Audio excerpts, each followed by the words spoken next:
అమ్మా అమ్మా ఎక్కడున్నావు? అరే జాను, చాలా రోజులకు వచ్చావు. ఏ వదినా రాకూడదా? జాను, ఎన్ని రోజులైతుంది నిన్ను చూసి. ఎలా ఉన్నావు? నేను ఎలా ఉంటే మీకేంటి, మీరు మీ కొడుకు మాత్రం బాగున్నారు కదా. ఎందుకు జాను అలా మాట్లాడుతున్నావు? మరి ఎలా మాట్లాడాలి?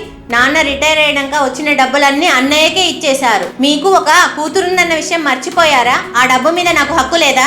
ఆ డబ్బు మీద నీకు హక్కు ఎందుకుంటది? నీకు పెళ్లి చేసినప్పుడు కొద్దో గొప్ప నీకు కూడా ఇచ్చాం కదా. అయినా తండ్రి డబ్బు పైన కొడుకే కదా హక్కు ఉంటుంది. సమాజంలో కూడా అలానే జరుగుతుంది కదా. అంటే నా కష్టం ఈ సమాజం తీరుస్తుందా? నాకు ఒక ప్రైవేట్ ఉద్యోగస్తుని ఇచ్చి పెళ్లి చేశారు. ఎందుకంటే గవర్నమెంట్ ఉద్యోగస్తుని తీసుకొస్తే కట్నం ఎక్కువ ఇవ్వాలి కాబట్టి. మేము అదే జీతంలో సర్దుకొని బ్రతుకుతున్నాం. ఎన్ని కష్టాలు ఉన్నా అక్కడే సర్దుకొని బ్రతకాను, కానీ మీ దగ్గరికి నేను ఎప్పుడు రాలేదు. కనీసం మాకు ఒక సొంత ఇల్లు కూడా లేదు. కానీ అన్నయ్యకి ఒక మంచి ఉద్యోగం, 2 ఇల్లులు ఉన్నాయి. అయినా సరే నాన్న రిటైర్ అయిన డబ్బులన్నీ అన్నయ్య వాళ్ళకే ఇచ్చేశారు. అన్నయ్యకి అసలు ఆ డబ్బులు అవసరం కూడా లేదు, కానీ మాకు ఆ డబ్బులు చాలా అవసరం అమ్మ. అవసరం ఉన్న నన్ను వదిలేసి అవసరం లేని అన్నయ్యకి ఆ డబ్బులు మొత్తం ఇచ్చేశారు. ఎందుకమ్మా? మీకు మీ కూతురు కష్టం కనబడట్లేదా?